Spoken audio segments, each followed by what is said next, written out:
सभी दोस्तों को नमस्कार। मैं हूं आपका अपना कुलदीप कुमार। स्वागत करता हूं कैल में फिर से एक बार। तो मेरे प्यारे प्यारे बच्चों, आज हम आपके सामने लेके आए बेहतरीन चैप्टर, शानदार चैप्टर, जिसका नाम बेटा क्या है, forest and wildlife resource. मेरे प्यारे बच्चों देखो, ऑब्वियस सी बात है यार, हमारा जो ये देश है, ठीक है, हमारा देश छोड़ो, हमारी जो पूरी दुनिया है भैया, फॉरेस्ट और वाइल्ड लाइफ के बिना तो भाई इकोलॉजिकल बैलेंस, मतलब जो बैलेंस है वो पूरा हो ही नहीं सकता।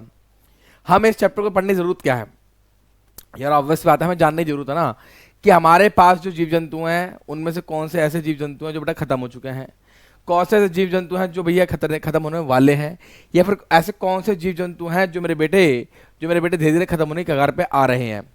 तो भाई साहब, इन सभी चीज़ों को हम पढ़ेंगे और साथ साथ हम ये भी जानेंगे कि हमारी जो इंडियन गवर्नमेंट है, हमारे से इंडियन गवर्नमेंट ने या फिर इंटरनेशनल जो हमारी क्या जो यूएनओ है, उसने क्या क्या प्रावधान लिए हैं, क्या क्या स्टेप उठाए हैं इन सब चीज़ों को क्या रिजर्व करने के लिए, बचाने के लिए। देखो, इसको पढ़ना जरूरी क्यों है समझो।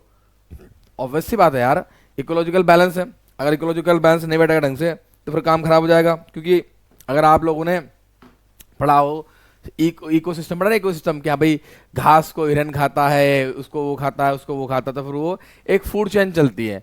तो अगर मान लीजिए हमें ये मालूम नहीं कि हमारे इस फूड चेन का जो है वो बेहतरीन सा हिस्सा कौन है, तो इसी वजह से सर आपको मालूम है ना कि हम लोग हर एक स्पीसीज को बचाने की कोशिश करते हैं, चाहे वो एक सिंग वाला गैंडा हो, चाहे वो बंगाल टाइगर क्यों ना हो, ठीक है, चाहे सर वो शेर ही क्यों ना हो, बाघ ही क्यों ना हो, तो हम इन सबको बचा के चल रहे हैं। इवन चीते को भी बचा के चल रहे हैं, क्योंकि भैया ये सब क्या है, कहीं ना कहीं हमारे इस इकोलॉजिकल बैलेंस सिस्टम में क्या करते हैं, अपना एक महत्वपूर्ण रोल निभाते हैं। तो देखो भैया, फालतू ज्यादा समय बर्बाद नहीं करेंगे और हम देखेंगे भाई क्या इस पिक्चर के माध्यम से समझने की कोशिश कर सकते हैं। देखो भाई, ये हमारा कौन है बेटा, चीता है, और चीता भी पीता है, ठीक है, नहीं चीता भी पीता है। ये हमारा हिरन है, क्या घास खाता है। अब दोनों का अपना देखो, इसका और इसका मेल क्या है, मेल ये है कि इसका मेल है घास से, मतलब इसकी जो ग्रोथ होगी किससे बेटा, वो होगी किससे, वेजिटेशन से, है ना। और इसकी जो ग्रोथ है मेरा बेटा किससे होगी सर, वो किससे होगी, मांस से। यानी कि ये मेरा बेटा क्या है, हमारा नॉन वेजिटेरियन बंदा है। अभी नॉन वेजिटेरियन जो बंदा है, ऑब्वियस बात है किसको खाएगा, वेज वाले बंदे को खाएगा। अब जैसे आप दिमाग लगाओ, सोचो आराम, भैंस, बहुत से लोग भैंस खाते हैं, क्या भैंस किसी मांस को खाती है, नहीं खाती है, हम उसको खाते हैं, है ना, मतलब हम नहीं, मतलब बहुत से लोग खाते हैं। बहुत से लोग गाय को भी खाते हैं, बहुत से लोग जो होता है ना पिग, यानी कि सुअर होता है, उसको भी खाते हैं, बहुत से लोग मुर्गी को खाते हैं, चिकन तो सभी खाते हैं ऑलमोस्ट।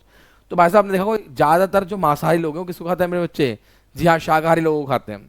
यही वजह है कि शाकाहारी जो लोग होते हैं बेचारे बड़े परेशान रहते हैं कि यार ये मांसाहारी लोग जो होते हैं ना, हमें आए दिन खाते रहते हैं।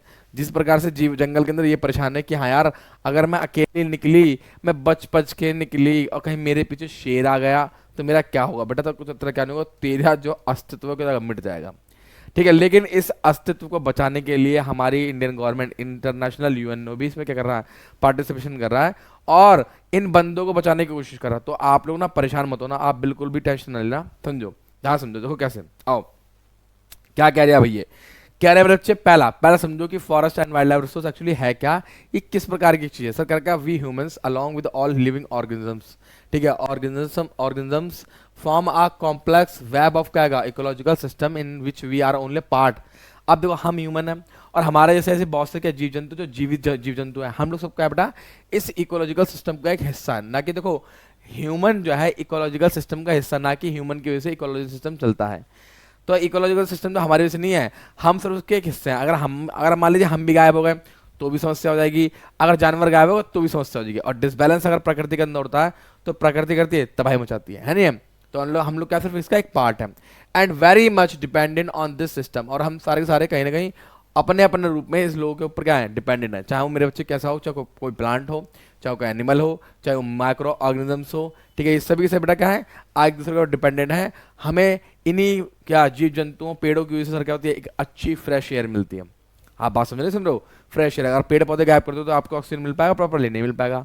शहरों के अंदर इतना पॉल्यूशन है, तो शहरों के अंदर जो पॉल्यूशन है उसको मेंटेन करने के लिए भी क्या पेड़ पौधे साइड बाय साइड रोड पे लगाना चालू कर दिए लोगों ने क्या, गवर्नमेंट कहती है यार कोई बात नहीं, रोड बनाओ, जैसे इंडिया गेट चले जाओ, दिल्ली के अंदर इंडिया गेट पे आ जाओ, ठीक है। अब तो जो रोड्स हैं, रोड्स की साइडों में क्या करते हैं, जो फुटपाथ बनाते हैं वहाँ पर भी उन्होंने गमले वमले, ठीक है, पेड़ पौधे लगाना चालू कर दिए, जिससे क्या हो रहा है सर कि ग्रीनरी को क्या होता है, बढ़ावा मिल रहा है। यही वजह है कि सर एक पेड़ काटने के लिए पीछे 10 पेड़ लगाने का मुहिम चल रही है ना। तो that is called wildlife. क्या हमारा क्या है, ये फॉरेस्ट एंड वाइल्ड लाइफ का रिसोर्सेज का हमारा एक छोटा सा इंट्रो है। अब देखो ध्यान सुनो, अब हम बात करते हैं फ्लोरा एंड फौना। जी हाँ, इसको हिंदी में हम बोलेंगे तो जीव जंतु और वनस्पति जगत। जी हाँ, that is called flora and क्या, फौना।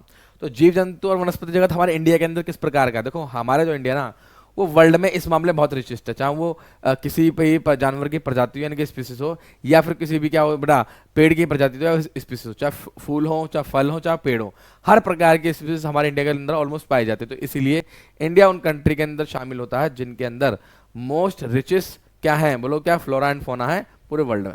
ठीक है जी, चलो जी आ जाओ। अब क्या कहता है गुरु जी, अब बहुत सिंपल बात कर रखा है, India is one of the world's richest country. India जो है मेरे बच्चे क्या है, हाँ इंडिया मेरे बच्चे क्या है, विश्व की क्या उन रिचेस्ट कंट्री में से है जिनके पास क्या वास्ट वैरायटी होगा। ठीक है, वास्ट से वैरायटी लिख लो, वास्ट में क्या यहाँ पे है, वैरायटी ऑफ क्या बायोलॉजिकल डाइवर्सिटी, यहाँ पे बायोलॉजिकल डाइवर्सिटी भरी पड़ी है। एंड हैज नियरली समझो आपके पास पूरे वर्ल्ड का 8% स्पीसीज, यानी पूरे वर्ल्ड में अगर 100% कोई भी प्रजाति है, उस 100% प्रजाति का ऑलमोस्ट 8% हम अकेला कैरी करके चलने लगा लो। यानी कि विश्व में 200 के आसपास देश हैं, और उन 200 देशों में से उन 200 देशों के 100% में से 8% सिर्फ इंडिया के अंदर। तो इसलिए इंडिया क्या फ्लोरा एंड फोना के मामले में बहुत क्या है जी हाँ रिचेस्ट कंट्री। इसी वजह से क्या रखा, दिस इज पॉसिबली ट्वाइस और क्या thrice the number yet to be get discovered. और अभी ऐसा अभी और भी बाकी है कि इस 8% का हम या तो 16 गुना कर लेंगे, या फिर आने वाले समय में कितना कर लेंगे, 24% कर लेंगे। क्योंकि सर अभी तक ऐसी स्पीसीज हैं, ऐसे पेड़ पौधे हैं, ऐसे जीव जंतु हैं जिनको अभी तक हम डिस्कवर नहीं कर पाए हैं। जब उनको डिस्कवर नहीं कर पाए हैं तो मेरे भैया क्या हुई है, चिरांद फैल रही है। जी हाँ, इस चिरांद को ठीक कैसे कर रहे हैं, हमारे इंडियन गवर्नमेंट ने रिसर्च सेंटर यानी कि अनुसंधान केंद्र बना रखे हैं, जहाँ पर हम लोगों का काम यही होता है, जहाँ हमारे जो बंदे काम कर रहे होते हैं उन लोगों को हम लोग इसी काम में लगाते हैं कि बेटा जाओ और जाकर ढूंढ कर लाओ कि नया सांप कहाँ पर है, नई प्रजाति ढूंढ कर लाओ। आर्कियोलॉजिस्ट होते हैं, ठीक है, इनका काम यही होता है कि पुरानी चीज़ों खोजते हैं। तो जैसे आर्कियोलॉजिस्ट होते हैं ना, पुरानी चीज़ों खोजते हैं, उसी प्रकार से जो जीव जंतु वाले बंदे होते हैं ये भी करते हैं, अलग अलग टाइप के जीव जंतु ढूंढते हैं। हमें कैसे पता लगेगा कि चींटियों की अलग अलग प्रजाति है, हमें कैसे पता लगा सांप की अलग अलग प्रजाति है, हमें तो गुरुजी मालूम था सिर्फ किंग कोबरा है, करते डस लेता है। फिर हमें पता लगा एनाकोंडा भी है, फिर हमें पता लगा एनाकोंडा एक सांप भी और अजगर भी है, परंतु उसके अंदर जहर नहीं है, वो घोट के मारता है। अजगर पूरा क्या होता है सर जी, बिना जहर के होता है, वो भी दम घोट के मारता है। सांप होता है जिसके अंदर जहर होता है। सांप अजगर की तुलना में क्या होते हैं, छोटे होते हैं, पतले होते हैं। ओ माय गॉड गुरुजी, इतनी सारी बातें। हाँ, यही तो सब कुछ क्या होता है फ्लोरा एंड फौना के अंदर। हम लोग सीखते हैं कि गुरुजी किस प्रकार से डिफरेंट स्पीसीज और जो प्रजातियां हमारे देश के अंदर पाई जा रही हैं। तो हमने यहाँ पे जान लिया कि अभी पॉसिबिलिटी है कि हम लोग शायद इस डाटा को यानी कि 8% को शायद रिसर्च करते करते 16% करते हैं, और क्या पता 24% भी कर दें। उसका कहना है these diverse flora and fauna are so well integrated. Sir ये आपस में बहुत जुड़े हुए हैं। पूछो क्या, और यही वजह है कि सर ये हमारी डेली लाइफ को करता है, रूटीन भी करता है, रोटेट भी करते हैं। समझो मेरी बात उदाहरण से, जीव जंतु की वजह से सर क्या चल रहा है, वो इकोलॉजिकल बैलेंस बना हुआ, ठीक है ना। जो जंगल है, अगर जंगल नहीं होंगे तो जीव जंतु कैसे जिएंगे, ठीक है। जीव जंतु नहीं होंगे, अगर फूड चेन टूट जाएगी तो ऑब्वियसली बस सर कहीं ना कहीं डिसबैलेंस होगा। तो भाई जब जैसे जैसे जीव जंतु मरना चालू हो जाएंगे, फिर जीव जंतु मर ही जाएंगे। मान लो जीव जंतु सारे खत्म हो गए, तो सिर्फ क्या है, केवल इंडिया के लोगों के रहने से, या फिर क्या भारत में सिर्फ, या फिर विश्व में सिर्फ और सिर्फ मानव प्रजाति के रहने से क्या विश्व टिक पाएगा, क्या पूरा ये धरती चल पाएगी? नहीं, बिल्कुल नहीं चल पाएगी। क्योंकि सर हर एक स्पीसीज का अपना योगदान है। कार्निवोरस भी होनी चाहिए, ऑमनिवोरस भी होनी चाहिए और हार्बिवोरस भी होनी चाहिए। तीनों ही बंदे होने चाहिए, क्योंकि सर तीनों का अपना अपना रोल है, वरना जंगल ही जंगल फैल जाएंगे हर जगह। हाँ जी हाँ, जंगल फैल जाएंगे। फिर पता लगा तुम्हें जंगल पता चला है चड्डी पहन के फूल खिलाए, तो फूल तुम्हारे घर में खिल जाएगा। इसीलिए मेरे बच्चे ये आपस में फ्लोरा एंड फौना का इंटीग्रेटेड है, ठीक है। पानी है भैया, हमारे काम में आता है। पत्थर है, हमारे काम में आता है। हवाएं हमारे काम में आती है। सूरज की किरणें हमारे काम में आती है। ये सब किसके रोल है? फ्लोरा एंड फौना के तो अंडर में आता है। उन्होंने क्या रखा, they are under great stress mainly due to the क्या, insensitivity to our environment. Sir जी हाँ, ये बहुत तगड़े क्या है भाई, स्ट्रेस में आ चुकी है फ्लोरा एंड फौना, क्योंकि सर लोगों का इनके प्रति कोई जागरूकतापन है ही नहीं। लोग इनके लिए सेंसिटिविटी रखते ही नहीं है। लोगों का मानना है कि ठीक है चलना यार, कोई जानवर मर रहा तो मरने दो, ठीक है, नदियों का पानी खराब होता होने दो, है ना, जंगलों में आग लग रही है लगने दो। अबे भाई साहब, अगर ये चीज़ें खराब होती नहीं तो तुम्हारे आने वाली जो पीढ़ी है वो भूखी और नंगी हो जाएगी। पूछो कैसे हो जाएगी? उसको इस वनस्पति जगत का, इसको फ्लोरा एंड फौना का कोई भी हिस्सा नहीं मिलेगा। समझो बात को। उनने कर रखा है that at least 10% of the India's recorded wild flora, देखो सुनो क्या, that at least 10% of the India's, ठीक है, क्या इंडिया का 10% जो है वाइल्ड फ्लोरा है, और 20% सर जी क्या, इट्स क्या मैमल्स है। हाँ लीजिए, तो यानी वनस्पति जगत जो है हमारे इंडिया के, जो वनस्पति जगत है, वनस्पति जगत मेरे बच्चे कितना 20%, सॉरी 10% जो है खतरे में है, और 20% हमारे मैमल्स यानी कि जो जीव जंतुओं के समय में खतरे हैं। मैमल्स को होता है स्तनधारी, जी हाँ, जिनके बच्चे जन्म जाते हैं, ठीक है, जिनके बच्चे जन्म जाते हैं। तो भैया ऐसे 20% मैमल है जो खतरे में आ रहे हैं धीरे धीरे, और ऐसे 10% प्रजातियां हैं पेड़ पौधे की जो वो भी खतरे में आ रही है। जैसे आपने सुना होगा चंदन, वीरप्पन सुना, वीरप्पन, वीरप्पन क्या करता था, चंदन की तस्करी करता था। चंदन का पेड़ मिलना बहुत मुश्किल है। उसी प्रकार से अभी आपने देखी पुष्पराज, झुकेगा नहीं साला, तो उसके अंदर तो क्या था, ये सीन था, वो लाल चंदन की तस्करी करता था, और लाल चंदन हर जगह नहीं मिलता। ये भी क्या इसमें आ रहे हैं, थ्रेटेंड लिस्ट में धीरे धीरे आता रहा, क्योंकि सर इसकी खेती होना बंद हो गई। लेकिन लोगों ने जब से पुष्पराज देखी है, पुष्प भाव को देखा, लोग मोटिवेट हो गए, उन्होंने सोचा क्यों ना यार अब हम लोग खुद का ही क्या करेंगे, धंधा करेंगे, खुद के क्या करेंगे, चलेंगे चलेंगे क्या नाम था उसका, मैं भूलिए उस कंपनी का नाम क्या था, सिंडिकेट, सिंडिकेट, हाँ खुद का सिंडिकेट चलाएंगे। सब के सब अल्लू अर्जुन बनने पर तुले पड़े। तो समझ में आ गई आपको बात, सिंपल सी बात है कि इंडिया का 10% जो फ्लोरा है वो खतरे में है, और साथ साथ क्या 20% क्या मैमल्स क्या है खतरे में। डाटा पूछा जा सकता है एमसीक्यू में मेरे प्यारे प्यारे बच्चों, ये डाटा पूछा जा सकता है। अब देखो कुछ बड़ी बात, ध्यान सुनो। अब यहाँ पे कैटेगरी ऑफ क्या स्पीसीज है, कैटेगरी ऑफ स्पीसीज क्या कहता है, बहुत सिंपल बात, क्या कहता है नॉर्मल स्पीसीज, ठीक है, नॉर्मल क्या स्पीसीज, ठीक है sir, whose population lives level, मतलब जिसका नॉर्मल स्पीसीज, सिंपल वाली बात है, जैसे कुत्ता, बिल्ली, घोड़ा, गधा, ये सब क्या नॉर्मल स्पीसीज में आते हैं, क्योंकि इनकी जो जनसंख्या है वो क्या नॉर्मल है, अभी मतलब ये मर नहीं रहे ना, ये खत्म हो रहा है, तो sir that is called normal species में आते हैं, ठीक है ठीक है। अच्छा, इंडेंजर स्पीसीज क्या होता है, मेरी बात को थोड़ा ध्यान सुनना, बहुत सिंपल चीज है। इंडेंजर स्पीसीज वो है मेरे बच्चे जो अब डेंजर में आ रहे हैं, जो डेंजर में आ चुके हैं, बल्कि डेंजर में आ गए हैं, जिनके लिए सर्वाइवल बहुत क्या हो गया, मुश्किल हो चुका है, जिनके लिए सर्वाइवल बहुत ज्यादा मुश्किल हो चुका है। और इफ द नेगेटिव फैक्टर चलते रहेंगे, लीड टू डिक्लाइन देयर क्या पॉपुलेशन कंटिन्यू टू ऑपरेट। जी हाँ, अगर ये लगातार नेगेटिव फैक्टर चलते रहे, जैसे मान लीजिए इंडेंजर स्पीसीज में अगर हम बात कर लें, मान लो कोई बंगाल टाइगर है, कोई चीता है, ठीक है, गुलाबी बतख हुई, ठीक है, एक सिंग वाला गैंडा हो गया, सर इनको लोग मारे आ रहे मारे आ रहे, तो सर ऑब्वियस सी बात है, तो नेगेटिव फैक्टर हो गए। नेगेटिव फैक्टर के अलावा सर ऐसा हो सकता है, क्या पता है कोई क्लाइमेट फैक्टर भी हो, क्लाइमेट की वजह से भी मर जाते हैं, मान लीजिए बाढ़ आ गई, भूस्खलन हो गया, तो इनके सर आज नहीं मरे आ रहे हैं, आपस में लड़ लड़ के मर रहे हैं। तो भैया इंडेंजर स्पीसीज वो स्पीसीज होते हैं जो वो बेसिकली किस में आ चुके हैं, अब खत्म होने की कगार पे आ चुके हैं, और इनके नेगेटिव फैक्टर अगर नहीं रोका गया तो ये पूरी तरह से क्या हो जाएंगे, तबाह हो जाएंगे, ध्वस्त हो जाएंगे, नष्ट हो जाएंगे, महाकाल के नाम पे ठोको, जी हाँ ठोको, और ठोकते रहो महाकाल के नाम पे, ध्यान रखना।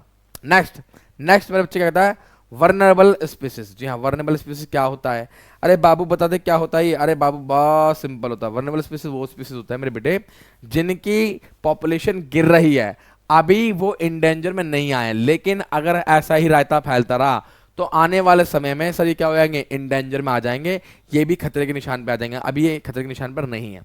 तो आपको समझ में आएगा डेट इज कॉल्ड क्या, वर्नेबल स्पीसीज। जी हाँ, इस बात को आप ध्यान रखना, वर्नेबल स्पीसीज कौन होता है मेरे बच्चे, वो प्रजाति होती है जिनकी जनसंख्या लगातार गिर रही है, अगर इनकी संख्या को नहीं रोका गया तो भैया ये क्या जाएंगे इंडेंजर में। जैसे ये होता है एक वो है, हिरन है, 12 सिंगा हिरन, तो 12 सिंगा हिरन सर क्या लगातार गिरता गया, पहले तो उसकी जाति बहुत अच्छी थी, पहले उसकी प्रजाति बहुत बढ़िया थी, लेकिन उसकी लगातार क्या हुआ, फॉल होता गया, उसकी संख्या लगातार गिरती गई, अब वो किसमें आ चुका है, इंडेंजर में आ चुका है। एक सिंग वाला गैंडा पहले भाई ठीक ठाक था, लगातार मरता गया, अब क्या हुआ, वो भी इंडेंजर में आ गया। भाई बंगाल टाइगर बहुत अच्छे खासे थे, लेकिन क्या हुआ गुरुजी, चिरान होती गई, और क्या हुआ लगातार वो भी सिर्फ किसमें आ गए, इंडेंजर में आ गया, है नहीं है दारू नाम। नाउ नेक्स्ट अगला rare species. Oh my God sir, actually rare species की खास बात ये सर, इनकी पॉपुलेशन हमेशा कम ही रही है, इनकी पॉपुलेशन हमेशा क्या रही बेटा, कम ही रही है, इस बात को ध्यान रखना।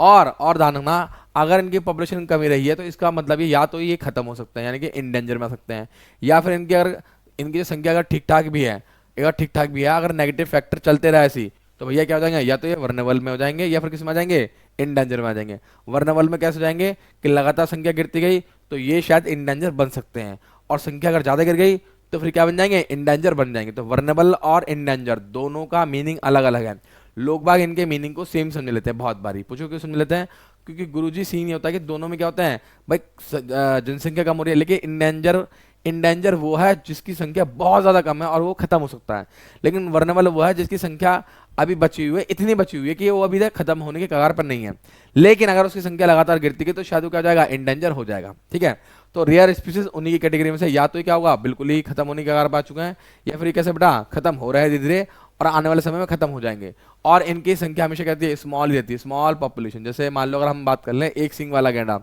तो ऑब्वियसली सर इनकी पॉपुलेशन कमी रहती है, इनकी पॉपुलेशन हमेशा कमी रहता है ना, ठीक है ठीक है। नेक्स्ट है मेरे बच्चे एंडेमिक स्पीसीज। अब ये एंडेमिक स्पीसीज क्या होता है? These are species which are only found in some particular area. जी हाँ, एंडेमिक का मतलब सर जो कि आप एक पर्टिकुलर एरिया से बिलोंग करता है, जैसे पोलर बेयर। जैसे हम किसकी बात करेंगे? पोलर बेयर की बात करेंगे तो पोलर बेयर सर कहाँ पाया जाता है? नॉर्थ पोल में, साउथ पोल में। अगर आपने देखा होगा सफेद भालू, जी हाँ सफेद भालू, ब्राउन भालू जो है एक पर्टिकुलर रीजन में पाए जाते हैं। तो एंडेमिक स्पीसीज वो होता है जिनके लिए पर्टिकुलर क्या चाहिए? ज्योग्राफिकल कंडीशन चाहिए होती है।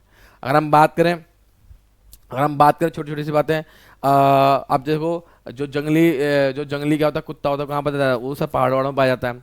लकड़बग्घे हो गया, अलग जगह पाए जाते हैं। घड़ियाल अलग जगह पाए जाते हैं। मगरमच्छ अलग जगह पाए जाते हैं। सबकी अपनी अपनी एक वैरायटी है। तो एंडेमिक स्पीसीज कहाँ होंगे? जो कि कहाँ पाए जाते हैं मेरे बच्चे? नेचुरल और क्या ज्योग्राफिकल कंडीशन की वजह से एक पर्टिकुलर एरिया में ही पाए जाते हैं। समझ में आई बात? समझ आई? महाकाल के नाम पे, चलो अच्छी बात है। नेक्स्ट बेटा एक्सटिंक्ट स्पीसीज। गुरुजी ये एक्सटिंक्ट क्या होता है? सर ऐसे स्पीसीज जो पहले तो थे, जिनके हमें जीवाश्म तो मिले, मतलब जिनकी हमें हड्डियां तो मिली, परंतु वो खत्म हो चुके हैं। जैसे अगर हम बात करें, सबसे बेस्ट एग्जांपल हम बात करें डायनासोर की, तो हमें डायनासोर की हड्डियां तो मिली, परंतु वास्तव में हम लोग डायनासोर को कभी देख ही नहीं पाए। तो सर ऐसा क्या हुआ? ऐसा यही तो हुआ कि ये जो प्रजाति है जो लुप्त हो चुकी है, एक्सटेंट हो चुकी है, इसको हम क्या बोलेंगे? Extent species. यानी कि ऐसी प्रजाति जिसका अब वर्चस्व, जिसका वजूद इस धरती पे नहीं है और वो क्या हो चुकी है? खत्म हो चुकी है। तो उसको हम क्या बोलेंगे? एक्सटेंट स्पीसीज, ठीक है ना नेक्स्ट। अब एक आता है मेरे बच्चे कंजर्वेशन। माय गॉड, देखो कंजर्वेशन का मतलब क्या होता है? हिंदी में कहते हैं संरक्षण। दैट इज कॉल्ड मेरे बच्चे क्या? संरक्षण। तो गुरुजी संरक्षण क्या होता है? सर संरक्षण वो होता है जिसके अंदर हम लोग अपने फ्लोरा एंड फोना को, यानी कि एनिमल को, प्लस क्या हमारे जो फॉरेस्ट है उनको बचाने के लिए क्या करते हैं? कुछ प्रिवेंटिव क्या लेते हैं? डिसीजन लेते हैं, ताकि इनका डिग्रेडेशन ना हो, ताकि इनकी संख्या और ना गिरे। अब इसके लिए हमारे इंडियन गवर्नमेंट तो आपको मालूम ही है, बहुत सारी चीज़ों को रिजर्व कर दिया, बहुत सारे पार्क को रिजर्व कर दिया, बहुत सारे जानवरों को क्या कर दिया? रिजर्व कर रखा है कि भैया इसका शिकार मत करना, यहाँ से पेड़ मत काटना, ये पेड़ बहुत महंगा, चंदन का पेड़ है, पुष्पा का पेड़ है, इसको मत छूना, है ना? वही सब चीज़ें, ठीक है। अब आ जाओ, कहता IUCN, the international union of क्या? Conservation of nature and natural resource in the world oldest and क्या? Largest global environmental organisation. जी हाँ, इसकी फुल फॉर्म याद कर लो। इसकी फुल फॉर्म भाई पूछ सकता है कि क्या ये सबसे पुरानी ऑर्गेनाइजेशन है। That is called international union of conservation of क्या? नेचर एंड क्या? Natural resources. इसका काम ही यही है जो हमारे पूरे के पूरे क्या है? विश्व में जितनी भी नेचुरल जो चीज़ें हैं, ठीक है, उनको बचा के रखना, ग्लोबल चीज़ों को। जैसे अगर मान लीजिए टाइगर है, तो टाइगर केवल इंडिया के अंदर नहीं बचाया जाएगा, टाइगर इंडिया के अलावा और भी देशों में जहाँ जहाँ टाइगर है वहाँ पे बचाया जाएगा। ये किसका काम है? IUCN का काम है, ठीक है ना। दाना नाम पानी पी लो, 2 मिनट पानी पीने जा रहा। आ गया। एक्चुअली क्या ना, कल रात को नाइट लगाई थी। अबे नाइट का मतलब ये है, कल रात को नाइट में रिकॉर्डिंग करी थी भाई साहब। ओहो मजा आ गया रात में, चिल्ड एकदम चिलैक्स। अब वो AC एकदम चिल्ड हो गया, इतना ठंडा हो गया यार। ओहो ठंड तो ये भी मार रहा है, ये भी ठंड लग रहा है। इसका बढ़ाया था थोड़ा सा, है ना। ज़्यादा AC भी नहीं रहना चाहिए, क्यों? फिर बाहर बाहर निकलो ऐसा लगता है गर्मा गर्म चाटे पड़ रहे हैं मुंह पे, धैड़ धैड़ धैड़। इसीलिए ज़्यादा AC नहीं यूज़ करना चाहिए। हाँ तो भैया देखो ये कब बनाई है? 1948 में। इसकी डेट याद रखना, इसकी डेट याद रखना। It is also called the, मेरे बच्चे क्या कहलाएगा? World conservation union. जी हाँ, WCU, इसको हम WCU कहते हैं। That is called world conservation union. जी हाँ। तो भाई इसका काम मेनली क्या है? इसका काम ये कि जहाँ जहाँ पर समस्याएं हैं वहाँ वहाँ पर हम जाएंगे, उस चीज़ को सही करके आएंगे। तो जो राम को लाए हैं हम उनको लाएंगे, ऐसा कुछ भी नहीं यहाँ पे। अब आओ, अब ये देखो मेरे बच्चों, हाथी है, जिराफ है, हिरन है और क्या है? शेर है। सब कुछ हरा हरा हरा हरा बना हुआ, लेकिन गुरुजी इसका मीनिंग क्या है? जैसे कि हम छोटी सी बात करें कि हम बात करें यहाँ पे कि we share this plant with millions of other living. बिल्कुल सही बात है, बिल्कुल सही बात है। हम लोग सिर्फ इंसान हैं, सिर्फ इंसान इस धरती पे नहीं है, मिलियंस ऑफ स्पीसीज हैं, मिलियंस ऑफ क्या प्रजाति हैं जिनके हम इस धरती को शेयर करते हैं। चाहे बैक्टीरिया हो, चाहे लिचन्स हो, चाहे बनियान ट्री का पेड़ हो, चाहे एलिफेंट हो, चाहे ब्लू व्हेल्स हो, हम इन सबके साथ कुछ शेयर कर रहे हैं, है नहीं हम? तो ऑब्वियस सी बात है, हमारे यहाँ की जो बायोडाइवर्सिटी है इस वर्ल्ड की, उस वर्ल्ड की क्या है? बहुत इमेंस है, बहुत बेहतरीन है, बहुत बड़ी भी है। अगर एग्जाम्पल की बात करें, प्लांट ले लो, माइक्रो ऑर्गेनिजम्स ले लो, है ना। ये सब क्या करते हैं सर? ये इकोलॉजिकल सिस्टम को बैलेंस करने में मदद करते हैं। अगर इकोलॉजिकल सिस्टम जो है खराब हो गया तो शायद ऑक्सीजन की लेवल क्या होगा? गिर जाएगा। नाइट्रोजन मेरे बच्चे क्या हो जाएगा? बढ़ जाएगा। नाइट्रोजन बढ़ गया तो पृथ्वी क्या जाएगी? ठंडी हो जाएगी। यही वजह है कि हम लोग इकोलॉजिकल बैलेंस को लेकर चलते हैं, तभी इन्हीं पेड़ पौधे की वजह से हमें क्या मिल पाती है? फ्रेश ऑक्सीजन मिल पाती है, जिसको हम जी हाँ इनहेल कर पाते हैं, है ना जी। चलो जी, तो यही है हमारे पास, ठीक है। चाहे वो मिट्टी हो, मिट्टी से हम क्या बनाते हैं बेटा, खाना बना मतलब प्रोड्यूस करते हैं, वैसे बात है क्रॉपिंग वगैरह करके। चाहे पीने का पानी क्यों ना हो, चाहे ब्रीथिंग क्या वो क्या एयर क्यों ना हो, ये हमारे सर्वाइव के लिए बहुत ज़रूरी है। और यही वजह है कि हमें फ्लोरा एंड फोना दोनों को मेंटेन करके चलना पड़ता है। अदरवाइज मेरे बच्चे क्या होगा, हम लोग सर्वाइव नहीं कर सकते, ठीक है। नाउ नेक्स्ट आओ, India is one of the world richest country, तो हमने समझ चुके हैं, तो पहले ही हमने पढ़ लिया था, ठीक है। और ये सब कुछ पढ़ा, these diverse flora and fauna are so well being, हाँ ये तो हमारे क्या डेली रूटीन से क्या रिलेटेड है और आपस में जुड़े हुए हैं, इसी वजह से सर हम लोग क्या जी पा रहे हैं, है ना। जैसे टाइगर, टाइगर को बना दिया, अभी टाइगर हमें क्या देख रहा है, ये कह रहा है सालों मुझे मत मारो, मुझे मत मारो भाई, अगर मैं मर गया तो तुम्हारा फूड चेन खराब हो जाएगी, फिर बाद में उससे मत बोलना कि हाँ भाई इंसानों की लंका लग गई, ठीक है ना, तो मुझे बचा लो, मुझे बचा लो। पहले लोगों ने खूब करा, लोग बाग खूब करते थे पहले शिकार, पहले पुराने ज़माने के राजा महाराजा शेर का शिकार करते थे और उसकी खाल से अपने लिए एक सिंहासन बनवाते थे, जैकेट्स बनवाते थे, तो उनको ये बहुत बड़ा वो लगता था, बिगेस्ट अचीवमेंट। लेकिन सर उनके शौक ने क्या करा, इनकी संख्या को इतना कम कर दिया, बेचारे अब धीरे धीरे क्या हो चुके हैं, बहुत खतरे में। बचाओ इन्हें, बचाओ भाई बचाओ, save the tiger save the earth. चलो जी, आप समझो इसके पीछे रीज़न क्या क्या, क्या क्या रीज़न है कि ये बंदे खत्म हो रहे हैं। एक होता है habitat destruction. Sir habitat destruction की अगर मैं बात करूं सर, बेसिकली क्लाइमेट, जहां पर ये जानवर रह रहे हैं वहां के क्लाइमेट में कुछ बदलाव हुए। अब वहाँ का क्लाइमेट इनको सर प्रॉपर तरीके से सही से सूट नहीं हो पा रहा। जैसे मान लीजिए कुछ जगह है वहाँ पर पहले नदी भी थी, पानी भी थी, वर्षा भी होती थी, अचानक से क्या हुआ, उस नदी का पानी कम हो गया, धीरे धीरे नदी सूख गई, वर्षा भी कम होने लग गई, क्योंकि सर वहाँ पे क्या हुआ, पेड़ों वेड़ों में आग लग गई। अब जब पेड़ ही नहीं तो वर्षा कैसे होगी, तो धीरे धीरे वहाँ पे क्या हुआ, पानी की कमी होने लगी। अब जब पानी की कमी होने लग गई तो भाई क्या क्या करेंगे जानवर, क्या होंगे, एक जगह से दूसरी जगह क्या करेंगे बेटा, पलायन करेंगे, यानी एक जगह छोड़कर दूसरी जगह जाएंगे और अपने आप को पानी की तलाश करेंगे। जैसे आप लोग उसे देखना डिस्कवरी चैनल, तो डिस्कवरी चैनल पर आपको ये दिखाई देगा कि भाई जो जानवर हैं लगातार क्या होता है, माइग्रेट होते रहते हैं, एक जगह से दूसरी जगह जाते रहते हैं। उसके पीछे लॉजिक क्या होता है, उसके पीछे ये लॉजिक होता है कि भाई साहब उनके जो हैबिटेट है जहाँ पर वो रह रहे थे उस जगह में अब उतनी दम नहीं रही है, अब वो जगह क्या हो चुकी है, बर्बाद हो चुकी है, जिस वजह से उनको अपनी जगह को छोड़ना पड़ रहा है। इसको हम बोलते हैं हैबिटेट डिस्ट्रक्शन, ठीक है। अब लोगों ने क्या काम करा यहाँ पे, लोगों ने अपने मजे मजे के लिए हंटिंग भी करी, मजे मजे के लिए, इस कॉल मजे मजे के लिए, सिर्फ मजे मजे। राजा महाराजा ने तो कुछ जानवर इसी वजह से मारे गए, हंटिंग से। फिर आता है पोचिंग। सर पोचिंग में भी हंटिंग होती है, लेकिन पोचिंग और हंटिंग में फर्क है। यहाँ पर जिंदगी के मजे लिए जा रहे हैं, ठीक है। यहाँ पर मजे दो प्रकार के हो सकते हैं, यहाँ पे इंसानों का भी हंटिंग है और जानवरों का भी हंटिंग है। क्या पता कोई पर्टिकुलर जाति का हंटिंग शिकार जो है शेर कर रहा हो, या फिर कोई ऐसा जानवर कर रहा हो जो नरभक्षी है, यानी कि जो मांसाहारी है, तो सर उस वजह से भी सर उसकी क्या हो सकती है, जनसंख्या कम हो सकती है। पोचिंग में क्या होता है, हम लोग इलीगल तरीके से उन लोगों को मारते हैं, मतलब ये हो गया कि कहीं ना कहीं गवर्नमेंट ने उनके लिए क्या कर रखा है मेरे बेटे, वाइल्ड लाइफ कंजर्वेशन रिसोर्स बना रखे हैं, ठीक है, और बहुत सारी चीज़ बना रखी है जिनसे उनको बचाया जा सके। लेकिन लोग बाग चोरी छुपे भाई किसको मारते हैं, गैंडों को मारते हैं, हाथी को मारते हैं, ताकि उनके दांतों से, ठीक है, उनके दांतों से, उनके सींग से महंगी महंगी दवाइयाँ बना सकें। इसका क्या करते हैं, स्मगलिंग करते हैं, तो दैट इज कॉल्ड पोचिंग। क्या कहलाता है, पोचिंग। पोचिंग की वजह से भी जानवर मर रहे हैं। ओवर एक्सप्लोटेशन, बिल्कुल सही बात है। जो हमारा ये डाइवर्सिटी है, जो हमारा डाइवर्सिटी है, ये क्यों नष्ट हो रही है, हम रिसोर्सेज का भरपूर तरीके से क्या कर रहे हैं, यूज़ कर रहे हैं। अच्छा पोचिंग के अंदर वो भी चीज़ है, जैसे आप लोग चंदन की तस्करी करते हो, ये सब शामिल है। सिर्फ जानवर नहीं, केवल जानवर ही नहीं, जानवर के अलावा बहुत सारी चीज़ें भी इसमें शामिल होती हैं। तो ओवर एक्सप्लोरेशन का मतलब क्या हो गया, जब हम लोग चीज़ों को आज से ज़्यादा, अपनी औकात से ज़्यादा हम क्या करते हैं, उसको यूज़ करते हैं, ठीक है ना। नेक्स्ट है मेरे बच्चे इन्वायरमेंटल पॉल्यूशन। अब देखो भैया पॉल्यूशन बढ़ता आ रहा है। अब जैसे आप देख सकें हमिंग बर्ड, दिल्ली के अंदर पहले थी हमिंग बर्ड, चहचहाती चिड़िया करती रहती थी। अब बेचारी चिड़ियाएं गायब हो चुकी है, क्योंकि सर पेड़ नहीं बचे इनके लिए। अब जो पेड़ बचे भी हैं उन पेड़ों पर सर कौवे ने और चीलों ने अपने घोंसले बना रखे हैं, और ये बेचारी चिड़ियाओं को शिकार कौन कर लेता है, वो कौवे या फिर क्या चीले कर लेते हैं। यही वजह है कि बेचारी हमिंग बर्ड्स दिल्ली से धीरे क्या हो चुकी हैं, गायब हो चुकी हैं। That is called environmental pollution. किसे पॉइजनिंग, पानी में अगर तुम गंदा केमिकल डालोगे, जहरीला केमिकल डालोगे, तो ऑब्वियसली सर क्या होगा, उसके जीव जंतु मर जाएंगे। तो जहरीली चीज़ों की वजह से लैंड डिग्रेडेशन भी होता है, लैंड डिग्रेडेशन होता है। साथ साथ उन्होंने बोला फॉरेस्ट फायर। जी हाँ, फॉरेस्ट का फायर का मतलब क्या होगा, जंगल में आग लग गई। अब आग लगी तो जंगल के साथ साथ क्या जानवर, कौन मरेगा, जानवर भी तो मर जाएंगे। या फिर नहीं गुरु जी, ब्रह्मा जी आएंगे जानवरों को बचा के ले जाएंगे, ऐसा कुछ भी नहीं है। अगर जंगल में आग लगेगी तो जंगल के साथ साथ कौन खत्म होंगे, जानवर भी खत्म होंगे। तो फॉरेस्ट फायर भी क्या इसके लिए जिम्मेदार है। तो ये हमने बेसिक रीजन समझे, ठीक है, हमने क्या समझे, बेसिक रीजन समझे जिनकी वजह से हमारा फ्लोरा एंड फौना सर क्या हो रहा है, लगातार डिक्लाइन होता जा रहा है।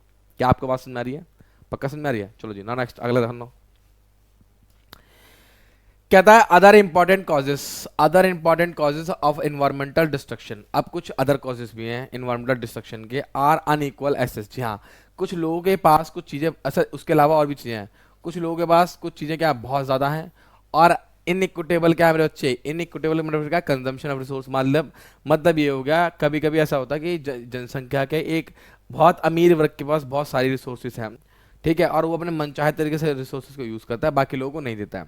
साथ ही साथ किसी किसी के पास रिसोर्स कम है, किसी के पास रिसोर्स बहुत ज्यादा। जैसे कोई कोई आपने देखा होगा बंदा जिसके पास 10 मकान है, 15 मकान, लेकिन कोई कोई बंदा ऐसे हैं जिनके पास बेचारा किराए का मकान भी नहीं है, सड़कों पे झुग्गी झोपड़ी डाल के लेटे हुए। तो सर यही तो लॉजिक है, यही तो लॉजिक है, लोग बाग क्या करते हैं, रिसोर्सेज का गलत यूज करते हैं, ठीक है, ध्यान रखना। अच्छा, उन्होंने क्या रखा है यहीं पे, consumption of resource and differential sharing of the responsibility of environmental wellbeing. जी हाँ, ये इसका मतलब क्या हुआ, differential sharing of responsibility of environmental, different तरीके से वो रिस्पांसिबिलिटी निभाते किसके प्रति, इन्वायरमेंट के प्रति। जैसे अगर गरीब आदमी की बात करी जाए तो गरीब आदमी इन्वायरमेंट को तो क्षति नहीं पहुंचाता, अमीर आदमी अपने आप को बढ़ाने के लिए, अपने आप को डेवलप करने के लिए बस लगातार लगातार लंका लगा रखता है किसकी, मेरे बच्चे, इन्वायरमेंट की, बस वो उसको ओवर यूज करता रहता बार बार, ठीक है ना।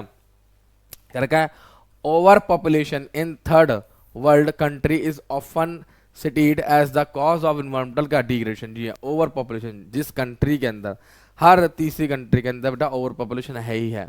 अब तो खैर भगवान की दुआ से हमने मेहनत मशक्कत करके अपने आप को तीसरे नंबर से लेकर पहले नंबर पे लेके आ चुके हम। अब लेकिन भाई हमारी जो कंट्री है उसकी भी डेंसिटी बड़ी है, लेकिन ऐसी बात नहीं रहने की जगह नहीं, रहने की जगह अभी भी है। लेकिन मेरे बच्चे अगर किसी कंट्री के अंदर स्पेस कम है, क्योंकि सो ब्रीथिंग स्पेस भी तो चाहिए भाई, कल्टिवेटिंग स्पेस चाहिए, क्रॉपिंग स्पेस चाहिए, इंडस्ट्रियल स्पेस चाहिए, जो जीव जंतु रह रहे हैं बायोडाइवर्सिटी उनको भी स्पेस चाहिए। थोड़ी ना कि बच्चे पैदा करते जाओ, बच्चे पैदा करते जाओ, मकान बनाते जाओ, मकान बनाते जाओ, तो जीव जंतु कहाँ जाएंगे, खेती बाड़ी कहाँ करोगे, नदियाँ कहाँ बहेंगी। सोचो जरा इस बात को, आप कैसी बात करते हो यार, कमाल कर रहे हो पांडे जी, हैं कमाल कर रहे हो यार। मतलब तुम लोग जो है हम दो हमारे दो, हैं ये गवर्नमेंट कह रही है हम दो हमारे दो बाकी मत होने दो, और तुम लोग क्या कह रहे हो, हम दो और हमारे दो और बहुत सारे होने दो। यार इससे तो समस्या पैदा हो जाएगी, इसीलिए तो कहते हैं ओवर पॉपुलेटेड कंट्री भी क्या करती है, इस चीज में कहीं ना कहीं रोल निभाती है। आप समझो बड़े प्यारा पॉइंट, इंडिया के अंदर एक बहुत तगड़ी चिरांद है, उस चिरांद का नाम है 5%। इंडिया का 5% ऐसा वर्ग है जो बहुत अमीर है, और इस वर्ग के पास 25%, मेरे बच्चे क्या 25% से ज्यादा, सॉरी क्या बोला, सॉरी 25% नहीं, सॉरी सॉरी, इसमें क्या है मेरे बच्चे, इसमें उन्होंने एक बात बोली क्या, कि इसके पास 5% वर्ग के पास सर इतने रिसोर्सेज है जितने इंडिया के 25% क्या पुअर वर्ग के पास, यानी कि जो 25% के जो पुअर वर्ग है, जो गरीब लोग हैं, उनके पास जितने रिसोर्सेज हैं, उनका उनका जो मूल्य है वो मात्र 5% के अमीर लोगों के पास है। यानी कि सोचो आप, यानी कि कहीं ना कहीं 20% एक्स्ट्रा वो लोग लेके चल रहे हैं। कौन लोग लेके चल रहे हैं, अमीर वर्ग लोग लेके चल रहे हैं, किसके तुलना में, गरीबों की तुलना में। देखो जस्ट इमेजिन, जस्ट इमेजिन, यही तो वजह है कि भाई अमीर के पास जब ज्यादा रिसोर्सेज आते हैं तो क्या करता है, लंका लगाता है लोगों की, ठीक है, ठीक है ना। पानी पी लो एक बार प्लीज, मजा आ रहा पानी पीने में, बार चिल्ड पानी यार।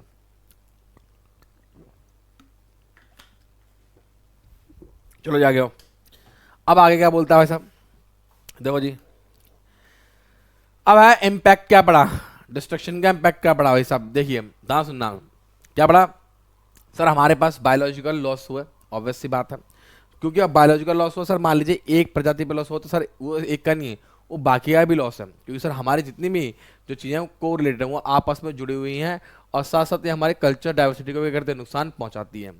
अब आज की डेट में देख लो, गाय को ढूंढने लग लो, जब होती है नवरात्रि होती है, दिवाली होती है, होली, तो गाय के लिए पूड़ी निकालते हैं, तो गाय नहीं मिलती अब, क्यों सर, गाय धीरे धीरे लुप्त होती आ रही शहरों में से, ये लगा लो, जस्ट इमेजिन, यही वजह है सर जी, हाँ यही वजह है ना। उनने क्या रखा है, such losses have the increasingly marginalized and improvised many indigenous and the other forest के डिपेंडेंट कम्युनिटीज। सर इसके अंदर जो समस्या हुई है, जो लॉसेस हुए हैं, इन लॉसेस को सर कहीं ना कहीं हमारे यहाँ पर जो इंडिजीनियस यानी कि जो हमारे जो पुराने लोग थे उन्होंने भी ठीक करने की कोशिश करी। हमारे यहाँ पे जो लोग फॉरेस्ट, जो कम्युनिटीज फॉरेस्ट डिपेंडेंट हैं, जो कम्युनिटीज मेरे क्या है फॉरेस्ट डिपेंडेंट हैं, वो कम्युनिटी सर इसके अंदर भी आई, ठीक है। उन लोगों ने सर क्या सोचा कि हम लोग उसको बचाएंगे, फॉरेस्ट कम्युनिटी समझते हो, इसी से एक रिलेटेड हुआ था चिपको आंदोलन। क्या होता था चिपको आंदोलन, अभी हम उसके बारे में डिस्कस करेंगे, टेंशन ना लो बाबू, टेंशन ना लो, है ना। उनने क्या रखा, who directly depend on the various component of the क्या फॉरेस्ट। अब देखो कुछ लोग तो ऐसे बेचारे जिनके पास कुछ है ही नहीं खाने पीने को, जिनके पास कोई ईंधन नहीं है, जिनके पास कोई सिलेंडर नहीं है, वो पूरी तरह से किसके ऊपर डिपेंड है, फॉरेस्ट के ऊपर डिपेंड है। मान लीजिए साउथ के लोग हैं, बहुत से आदिवासी लोग हैं, तो जंगल के जानवरों को मार के खाते हैं और सर उन्हीं को लकड़ी वकड़ी में पकाते हैं, तो सर उनके लिए रिसोर्सेज का बहुत बड़ा जरिया क्या है, जंगल है, चाहे पानी हो, चाहे खाना हो, चाहे मेडिसिन हो, चाहे कल्चर हो, चाहे कुछ भी हो, है ना, ध्यान रखना। और सबसे ज्यादा इससे कौन प्रभावित होती है, गरीब महिला, क्योंकि सर गरीब महिलाओं को, ध्यान सुनना नीचे, गरीब महिलाओं को ये रिस्पॉन्सिबिलिटी दी जाती है कि तुम जाओ खाना लेके आओ जंगल से, यानी कि फल फ्रूट तोड़ के लाओ, फसलें लेके आओ, या फिर मेरे बच्चे जो अपना ईंधन है लकड़ियां लेके आओ, कलेक्ट करो। जब उनको लकड़ी नहीं मिलेगी, ठीक है, पौधे नहीं मिलेंगे, पेड़ नहीं मिलेंगे, तो कहाँ से खाने लेके आएंगे पाएंगे बेचारी। जस्ट इमेजिन भाई साहब। अगला, as these resources are the depleted, the drudgery of the women increases and the sometimes they have to walk for the क्या more than 10 किलोमीटर। जहाँ कभी कभी इन बेचारी औरतों की, महिलाओं की लंका ऐसी लग जाती है कि भाई इन्हें किसी रिसोर्सेज को कलेक्ट करने के लिए 10-10 किलोमीटर जाना पड़ता है। राजस्थान में वैसा 5-5 किलोमीटर, 3-3 किलोमीटर, 10-10 किलोमीटर लोगों को पैदल चल के अपने सर पे घड़े रख के पानी लाना पड़ता है, क्योंकि सर उनके पास पानी के रिसोर्सेज नहीं है। यही वजह है राजस्थान के अंदर सूखा पड़ा हुआ है, बेचारा सूखा पड़ा है। और सूखे पड़ने की वजह से वहाँ की जो औरतें बेचारे उनके ऊपर बर्डन रहता है पानी लाने का। सोचो ना, 10-10 किलोमीटर चलना पड़ता है, बताओ। चलिए ना नेक्स्ट, अगला। हाँ जी, क्या कहता है? अब कहता है the indirect impact of the degradation such as the severe drought, सूखा पड़ना, इसको हम क्या बोलते हैं? सूखा पड़ना। और deforestation induce the flood. Sir कहीं कहीं सर क्या हुआ है? अब मान लीजिए कहीं सूखा पड़ गया तो कहीं डिफॉरेस्टेशन हो गया, इससे सर क्या है? तो बाढ़ आ गई है या सूखा पड़ गया है तो वहाँ के जीव जंतु मर गए, कहीं बह गए, है ना। Also hit the poor and the hard. Sir इनकी सबसे ज्यादा मार किस पे पड़ी है? बेचारे गरीब लोगों के ऊपर सबसे ज्यादा इनकी मार पड़ी है। क्या कहा? Poverty in these cases as a direct outcome of the क्या एनवायरमेंटल डिस्ट्रक्शन। और हमने जितना एनवायरमेंटल डिस्ट्रक्शन करा उसका एक ही इंपैक्ट मिला, डेट इज कॉल्ड क्या बड़ा? गरीबी। जी हाँ, गरीबी। क्योंकि अगर अगर एक जगह संसाधन सारे नष्ट हो जाएंगे तो ऑब्वियस सी बात है उनके पास सर्वाइव करने के लिए कुछ नहीं होगा, तो फिर वो कहाँ पे आते हैं? शहरों में आते हैं। जैसे अभी एक सीन हुआ था, रोहिंग्या जम्मू एंड कश्मीर में आ चुके हैं क्योंकि उनके पास अपने देश के अंदर कोई साधन नहीं बचे थे। साधन नहीं बचे, अब साधन नहीं तो इंडिया में आए, तो इंडिया में उन्होंने क्या करा? भीख मांगना चालू कर दिया, क्योंकि उनको कोई नौकरी देने को तैयार नहीं था। ऑब्वियस सी बात है यार, कोई विदेशी लोग अगर हमारे इंडिया के अंदर आएंगे तो हमें नौकरी क्यों दें, हम उन पर विश्वास क्यों कर ले? तो उन्होंने भीख मांगना चालू कर दिया। यही वजह है कि जितना ज़्यादा आप इन्वायरमेंटल डिस्ट्रक्शन करोगे तो लोगों के पास गरीबी और बेरोजगारी भी ज़्यादा फैलेगी। बोलो हाँ महाकाल के नाम पे, ठोको ठोको ठोको। चलो जी ना नेक्स्ट। लो जी, लो देखो, ये देखो बेचारी औरतें, महिलाएं, ये कितना अच्छा अच्छा काम कर रही हैं। ये पुरुष जो होता है ना, ये पुरुष बड़ा बदमाश होता है। ये बेचारी औरतों को देखो बिठा रखा है उन्होंने सब्जी बेचने के लिए। ये अपने सर पे ढोड़ो के क्या चारा लेके आ रही हैं, ये कलेक्शन कर रही है बैम्बो स्पेलिंग्स को, है ना, नर्सरी में आके। तो बेचारी महिला तो कैसे लगी पड़ी हैं, ठीक है। हाँ, धन ये किस वजह से लगी पड़ी हैं? अब देखो इसके पीछे और भी बहुत सारे लॉजिक है कि देखो अब आओ, अब बहुत बड़ी चीज है, बहुत प्यारी चीज, इसके ऊपर क्वेश्चन आता ही आता है। ध्यान रखना मेरे भाई, इसके ऊपर क्वेश्चन आएगा ही आएगा। That is called conservation of forest wildlife resource, sorry forest and क्या वाइल्ड लाइफ इन इंडिया। अब हम सीखेंगे इसके अंदर कि किस प्रकार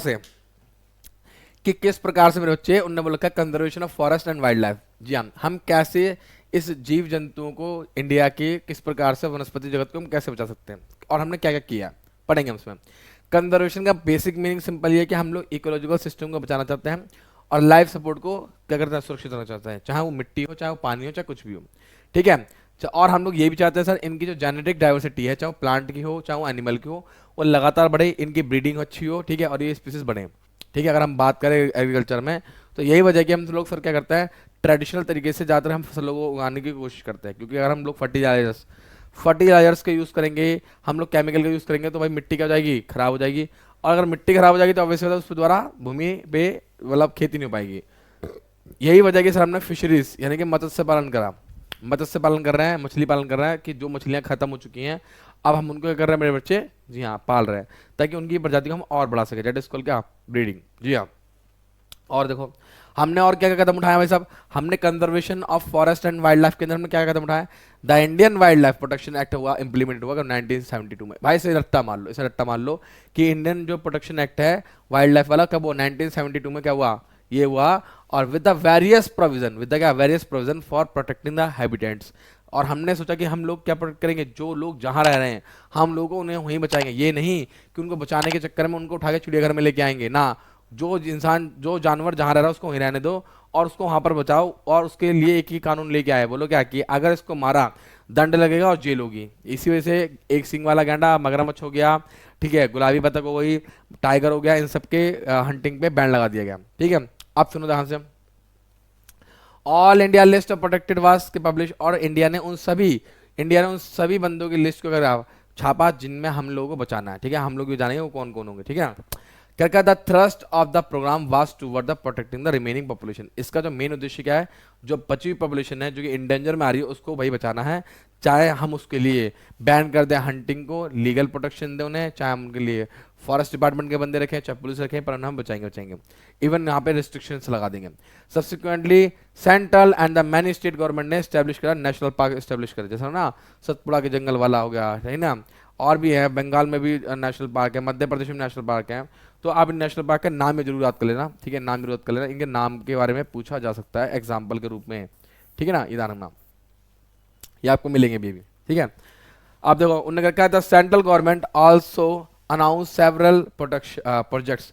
अब भाई सेंट्रल गवर्नमेंट ने कुछ प्रोजेक्ट्स भी लागू करे, जिसके अंदर हम लोगों ने मेनली जो फोकस करा किस पे करा बेटा, जैसे हमारा टाइगर हो गया, टाइगर को हमने बहुत फोकस करा, ठीक है, ठीक है, एक सिंग वाला गैंडा यानी कि राइनोसोरस पे फोकस करा हमने, कश्मीरी क्या स्टेग, ठीक है, कश्मीरी क्या मुर्गी को भी फोकस करा, बतख को भी फोकस करा, है ना, क्रोकोडाइल को, घड़ियाल को भी हमने फोकस करा, ठीक है ना, यहाँ पर हमने एशियाटिक लोयन को और इन सभी जानवरों को हमने क्या करा, प्रोटेक्ट करने की कोशिश करी। इनके नाम याद कर लेना, जी हाँ, please learn the name, that is called बच्चे क्या यहाँ पे, लर्न द नेम, इनके नामों को याद करें, महाकाल के नाम पे इनके नामों को आप लोग याद करें, बोलो हाँ, बात क्लियर क्लियर है, समझ में आ रही नहीं आ रही है, बताते रहना मुझे, कहीं आप बेहोश हो जाओ, बेहोश मत होना मेरे भाई।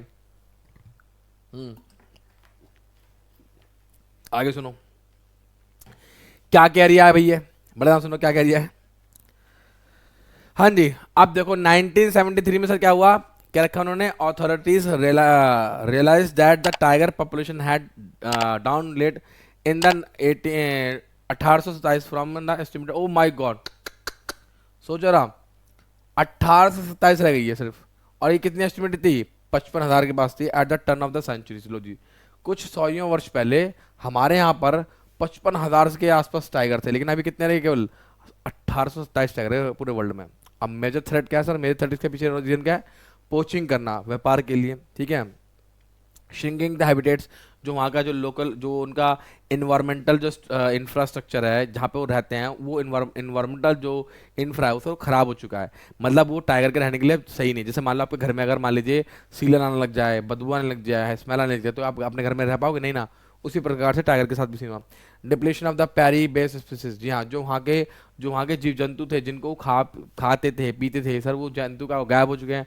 अब जब उन्होंने सारे जंतु खा ही लिए तो ऑब्वियस सी बात है, अब उनके लिए खाने के लिए बचा क्या, घास तो खाएगा नहीं, बस शेर घास तो खाएगा नहीं ऑब्वियस सी बात है, तो इसलिए वो मरना चालू हो गया। और ग्रोइंग ह्यूमन पॉपुलेशन, जैसे जैसे जानवर बढ़ते गए, सॉरी जैसे जैसे इंसान बढ़ते गए, जानवरों को रहने की जगह को छोड़ने जाना पड़ा, ये भी इसके पीछे का लॉजिक है, ठीक है। ये देखो हमारे सामने, जी हाँ, ये नाम है प्रोजेक्ट टाइगर के, नाम याद करें, दैट इज कॉल्ड पंथारा टिग्रिस, ठीक है, थ्रेटन्ड आ गया, introduction of project tiger in India आया, कितने कितने स्क्वायर किलोमीटर में, ये इंपॉर्टेंट है, इसको बेटा याद रखना आप लोग, ये थोड़ा इंपॉर्टेंस है, इसको आप याद रखना, ठीक है, बस कुछ नहीं, डाटा ये कितने किलोमीटर में फैला हुआ है, और अप्रॉक्सीमेशन इंडिया के अंदर कितनी क्या है वो, इसकी क्या कैपेसिटी है, और हम इसको अराउंड कब तक कितना कर देंगे, ठीक है, सिंपल है, मतलब ज़्यादा कुछ खास नहीं है। अब सुनो क्या कहता है, the trade off tiger skins and, हाँ तो ज़्यादातर हम लोग क्या कहते हैं, टाइगर का जो प्रयोग है मेडिसन में, प्लस उनकी बोन्स के लिए, प्लस उनके स्किन यानी कि खाल के लिए प्रयोग करते हैं, ठीक है। खासकर एशियाई कंट्री के जो लोग हैं टाइगरों के बड़े दीवाने हैं, क्योंकि सर इनसे ना बहुत बेहतरीन बेहतरीन दवाइयाँ बनती हैं, समझ लो, हाँ आ गया। चलिए अब हमारे पास आया 1973 में क्या प्रोजेक्ट टाइगर आया, ठीक है जी, सबसे बेहतरीन रहा ये प्रोजेक्ट टाइगर के ऊपर क्वेश्चन आता है, जी हाँ, इंपॉर्टेंट लिख लो मेरे भाई, इसको आप क्या लिख लो, इंपॉर्टेंट लिख लो, प्रोजेक्ट टाइगर के ऊपर क्वेश्चन आता है, ठीक है ना, जिसको हमने थोड़ा लोगों ने पब्लिश भी करा, लोगों ने गवर्नमेंट ने लॉन्च भी करा, और लोगों को बताया अगर चिरांद करी तो तुम्हें छोड़ा नहीं जाएगा, और ये नाम है बेटा, learn the name, please learn the name, इन नामों को याद करें, लर्न द नेम सर, क्योंकि मेरे भाई ये मैप पॉइंट ऑफ व्यू से, I repeat my dear, map, जी हाँ, पॉइंट ऑफ व्यू से बहुत ही ज्यादा बड़ा बड़ा क्या है, ये इंपॉर्टेंट है, क्या मेरे बच्चे इंपॉर्टेंट है, क्लियर बात क्लियर है, ठीक है, बड़े ना सुनना।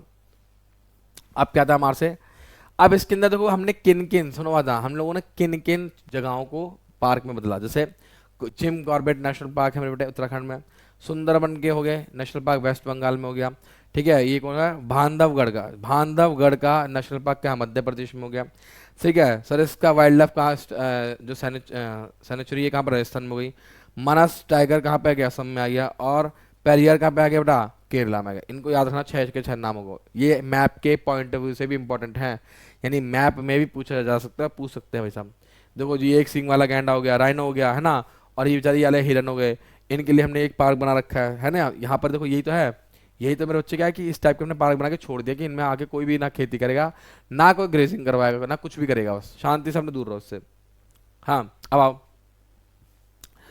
भाई साहब, देखो चैप्टर में चीजें पढ़ने लायक बहुत कुछ है, और मैं आपको एक बात समझा दूं, इसमें से आपके लिए पूछा जरूर जाएगा।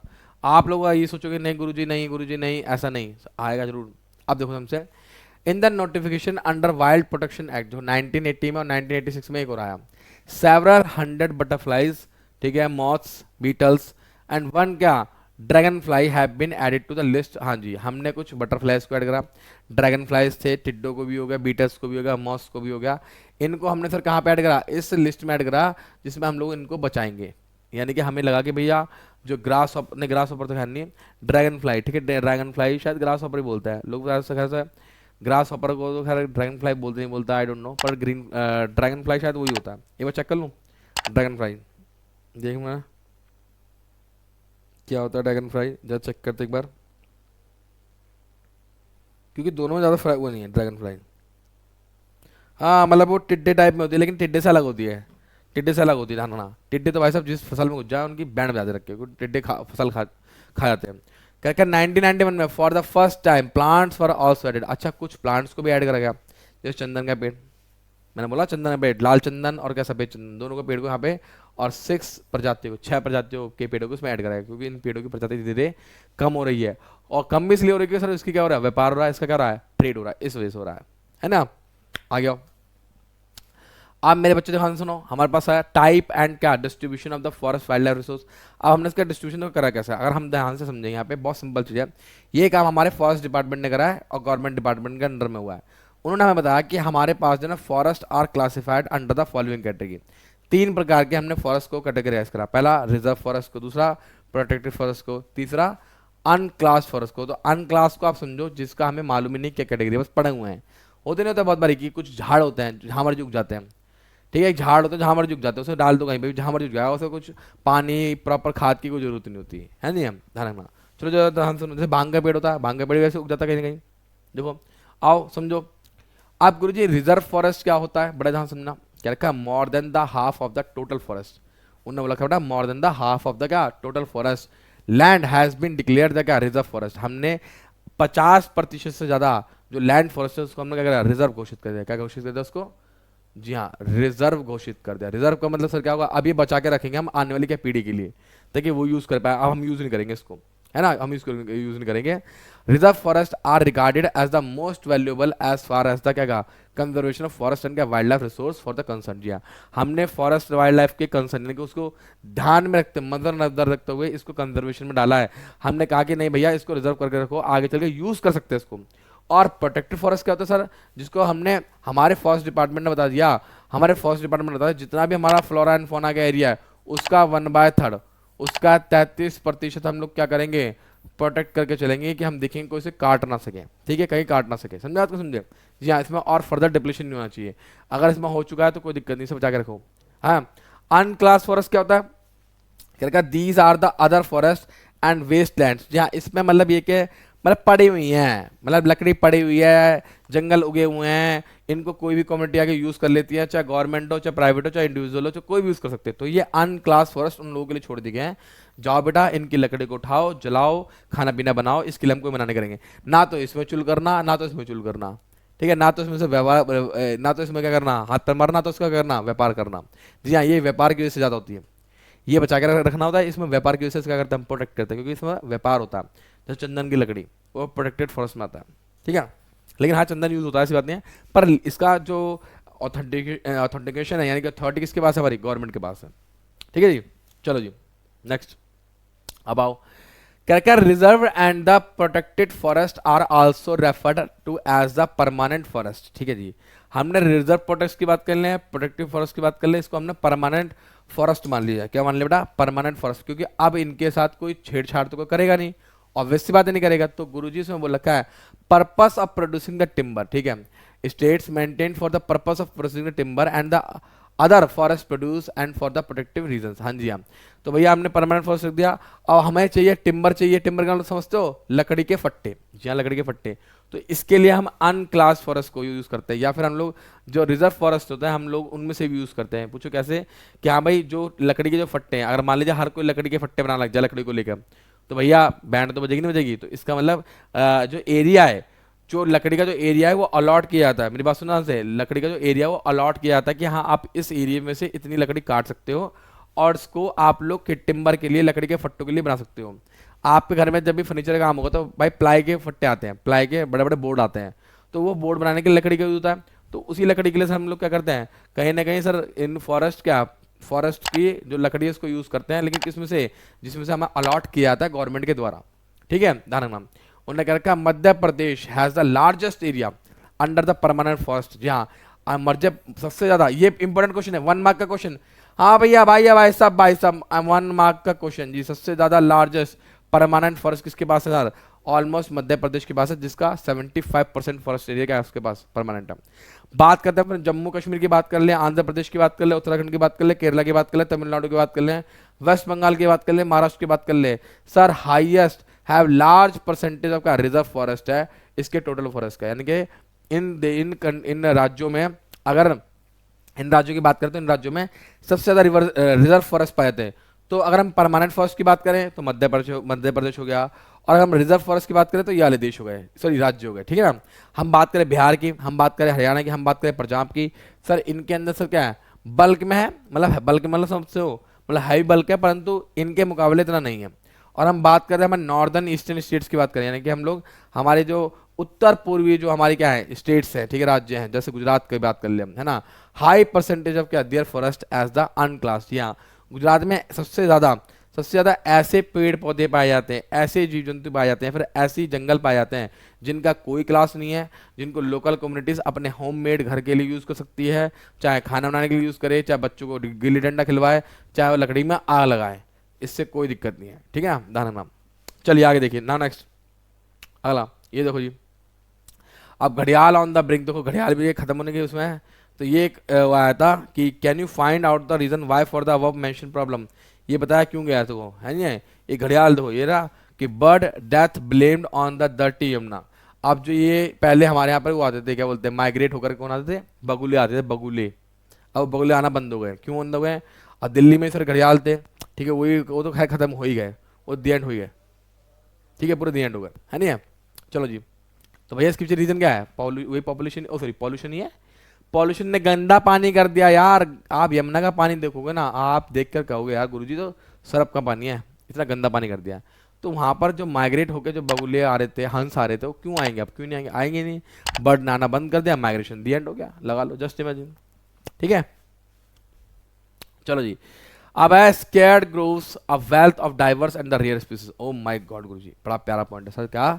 स्कैर्ड ग्रोव्स, ठीक है, एक डर पैदा हो रहा है wealth of diverse and rare species के लिए, ठीक है, जो अलग अलग प्रकार के रेयर स्पीसीज है उनके लिए।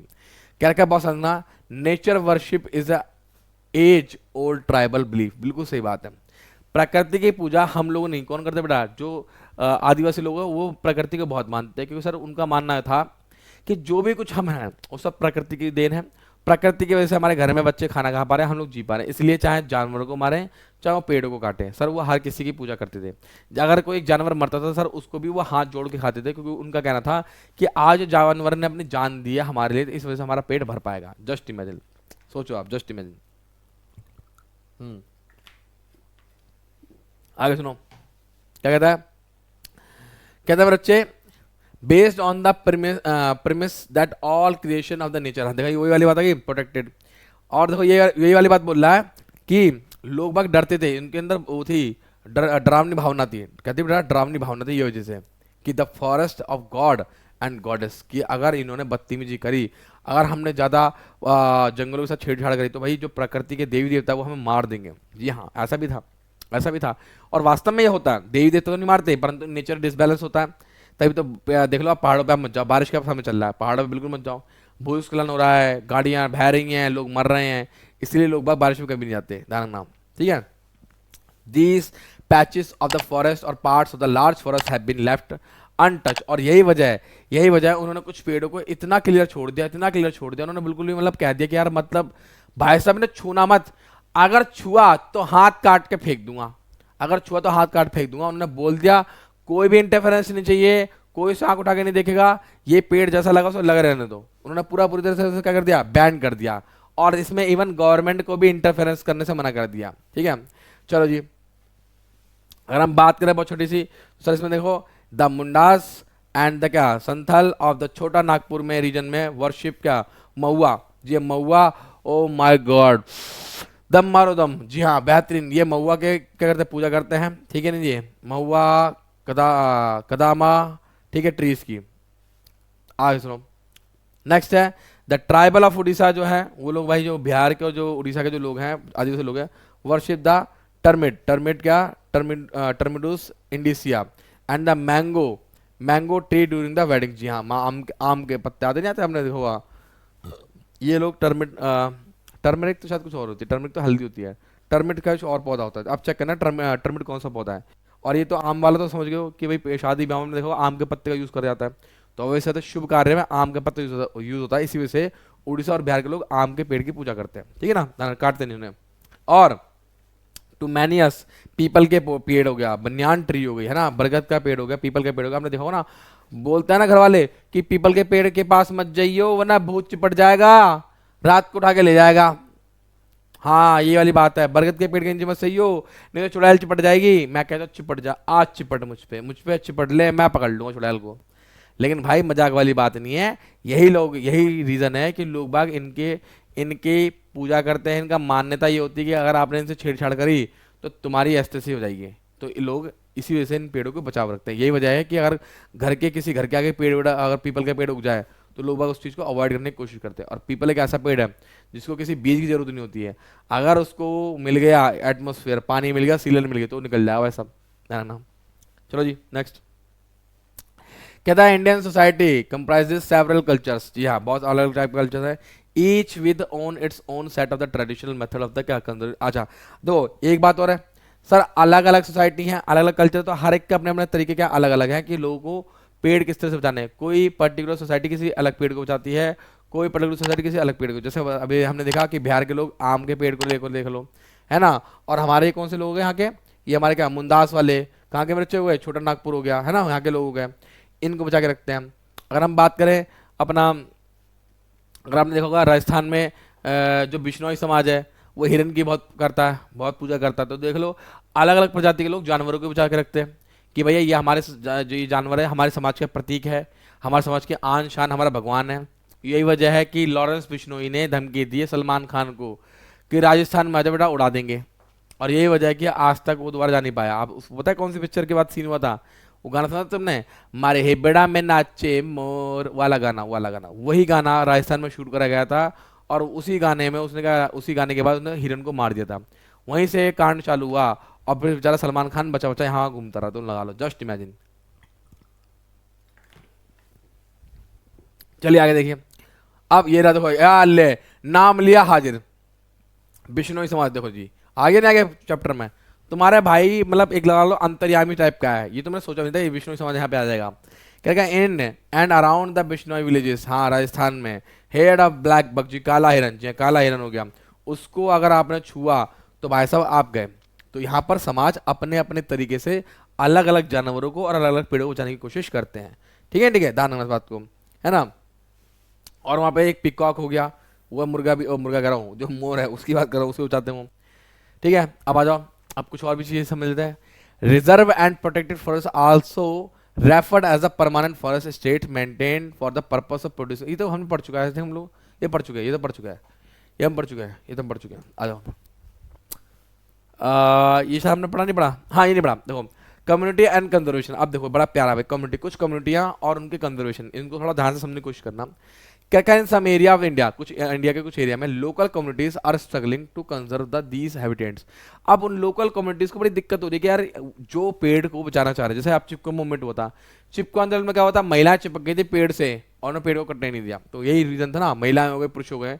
तो ये क्या हो रहा है कि इन बंदों को समस्या ही हो रही है कि ये गवर्नमेंट के साथ मिलकर इनको बचाना चाहते हैं, लेकिन सर प्रॉब्लम क्या हो रही है, प्रॉब्लम ये आ रही है सर, क्यों ना पता लगता है कि ये जो चीज़ें हैं ये आने वाले समय में ज़्यादा लंबी नहीं चल पाएंगी, क्योंकि सर वो उनके लिवलीहुड के लिए, वो उनके जीवन जीने के लिए बहुत ज़रूरी है। अगर वो नहीं हटेंगी या फिर नहीं काटी जाएंगी तो सर क्या होगा, उनके जीवन पे आपत्ति आ सकती है। जैसे कुछ एरिया को साफ करना पड़ेगा आपके रहने के लिए, आपके बच्चों के एजुकेशन के लिए, है नहीं है, यही वजह है। आप सुना इसके अंदर तो क्या, सरिस्का टाइगर रिजर्व इसके अंदर आया राजस्थान में, villagers have fought against mining by the citing the wild life protection act. जी हाँ, वाइल्ड लाइफ प्रोटेक्शन एक्ट आया तो सर क्या सीन हुआ था कि सरिस्का टाइगर में सीन ये हुआ कि वहाँ के जो लोग थे, गांव थे, उन लोगों ने क्या करा, माइनिंग करने से मना करवा दिया। अब माइनिंग होगी तो ऑब्वियस सी बात है फैक्ट्री वैक्ट्री लगेगी, वहाँ के जानवर हटाए जाएंगे, खुदाई वुदाई होगी, तो वहाँ के जो नेचुरल वेजिटेशन है उसको भी प्रभाव पड़ेगा। तो लोगों ने क्या बोल दिया, नहीं नहीं नहीं नहीं नहीं, हम आपको यहाँ पे माइनिंग नहीं करने देंगे। फिर क्या हुआ, लोगों ने themselves are protecting habitats, जी हाँ, खुद से सामने आए और गवर्नमेंट के उस इन्वॉल्वमेंट को मना कर दिया, गवर्नमेंट से उन्होंने समझौता करने से मना कर दिया, गवर्नमेंट को बोल दिया कि तू साइड बैठ जा, हम लोग इससे खुद ब खुद डील कर लेंगे, तुझे कुछ बोलने की जरूरत नहीं है। बात समझ नहीं आई, ये इसके पीछे था। क्या रखा है, the habitats of the 5 village in the Alwar, Alwar के कुछ थे, 5 चीजों को राजस्थान के हैव डिक्लेयर 1200 हेक्टेयर। उन्होंने सर भैरव देव, जी हाँ भैरव देव दकाव सेंचुरी, भारत का दकाव सेंचुरी के नाम से उन्होंने घोषित कर दिया उसको, और कह दिया कि ये 1200 हेक्टेयर की जो जमीन है मेरे बच्चे, इस हेक्टेयर पर अगर बाई चांस भी किसी ने आकर माइनिंग करने की कोशिश करी, पेड़ काटने की कोशिश करी, जानवर को मारने की कोशिश करी, तो गवर्नमेंट से नहीं पूछा जाएगा, सीधा गोली मार देंगे, ध्यान रखना। और वहाँ के सेट रूल रेगुलेशन को which do not allow the hunting, उन्होंने हंटिंग को मना कर दिया, उन्होंने वाइल्ड लाइफ को प्रोटेक्ट करा, और आउटसाइड बंदों की एंट्री को भी उन्होंने क्या कर दिया, बिल्कुल खत्म कर दिया, एकदम खत्म कर दिया। इवन यहाँ तक कि वहाँ पर किसी भी प्रकार की कोई भी क्या होगी, जहाँ वो नहीं होता है टूरिज्म एक्टिविटी भी बैन कर दी, लगा लो, जस्ट इमेजिन भाई साहब, लो जी लो। और आपको तो मालूम है फेमस चिपको आंदोलन, जी हाँ कहाँ पे हुआ था, हिमालय में होता, हैज नॉट ओनली सक्सेसफुली ना, बल्कि इसने तो डिफॉरेस्टेशन के सेवरल एरियाज में इस बात को दिखा दिया कि भाई साहब हम लोग अगर चाहें, हमारी कम्युनिटी चाहे तो हमारे आसपास के पेड़ों को नहीं काट सकते हैं। चिपको आंदोलन में ये तो वाह, लोग चिपक के कैसे, पेड़ों से चिपको भैया, चिपको को तो कैसे कटेगा, नहीं कटेगा, सीधी बात है ना, बचा नहीं होता। और बकायदा यही वजह है इंडिजीनियस स्पीसीज, जो पुरानी हमारी स्पीसीज हैं वो सारे की सारी सर क्या हुआ, बच गई। अदरवाइज ये पुरानी जो प्रजातियां हमारी सब क्या होती है, लुप्त हो जाती है, पेड़ कटते, पौधे कटते, तो जानवर भी क्या होते हैं, लुप्त हो जाते हैं। जस्ट इमेजिन, है ना, ध्यान क्या रखा है, first attempt to revive the national, सुनो ध्यान से, attempt to revive the traditional conservation method for the developing the new method of the ecological farming. लोगों ने क्या करा, इजाद करे या फिर रिवाइव को जिंदा करा, जी हाँ, जीवित रखा किनको, उन पुराने तरीकों को जिनसे वो खेती करते आ रहे थे। अब उन्होंने कह दिया हम लोग रासायनिक पदार्थों का प्रयोग नहीं करेंगे, हम लोग क्या करेंगे बेटा, खाद वगैरह यूज करेंगे, जो क्या है इकोलॉजिकल डिसबैलेंस को, मतलब या फिर इकोलॉजिकल बैलेंस को बनाए रखेगी, जिससे ना तो लैंड डिग्रेडेशन होगा, ना वो क्या जानवरों को हानिकारक पहुंचेगा, और ना ही हम लोगों का नुकसान पहुंचेगा। मेरी बात समझ रहे हो ना। चलो जी आगे देखो, अगला कहता है farmers and citizen group like the bees बचाओ, हाँ ये लो जो बीज बचाओ आंदोलन हुआ, ठीक है, इनका हुआ तहरी में हुआ था, ठीक है, नवदन्या में होता, ठीक है, have shown that the adequate level of the क्या diversified crop production without the use of क्या सिंथेटिक केमिकल्स। हाँ, इनका कहना ये था कि हम लोग आपके केमिकल का यूज नहीं करेंगे, हम लोग आपके फर्टिलाइजर्स का यूज नहीं करेंगे, हम लोग जो ट्रेडिशनल बीजेस होते हैं हम उनसे क्या करेंगे, खेती करेंगे, और क्रॉप डाइवर्सिटी को मेंटेन रख लेंगे। क्रॉप डाइवर्सिटी का मतलब क्या होता है, एक खेत के अंदर मल्टीपल ऑफ क्रॉपिंग करना, या फिर आप कह लो एक खेत के अंदर बार बार का सेम फसल लगाकर अलग अलग फसलों को उगाना, जो कि हम लोग मैन्योर से यानी खाद से कर लेंगे, मेंटेन कर लेंगे, ना कि फर्टिलाइजर से, ना कि उर्वरक से। बात समझ नहीं आ रही है, बात समझ रहे हो, यानी खाद का प्रयोग करेंगे, उर्वरक का प्रयोग नहीं करेंगे, जो कि केमिकल से बने होते हैं, ठीक है। चलो जी नेक्स्ट, अगला अब JFM, सर ये इंपॉर्टेंट है JFM, इसके ऊपर भी क्वेश्चन आता है महाकाल के नाम पे, जी हाँ ठोको, और महाकाल के नाम पे जहाँ दबा के लाइक शेयर ठोको, और ठोकते रहो भाई साहब, ठोकना मत। क्या लिखना है? In India joint forest management program furnishes a good example for the involving the local communities.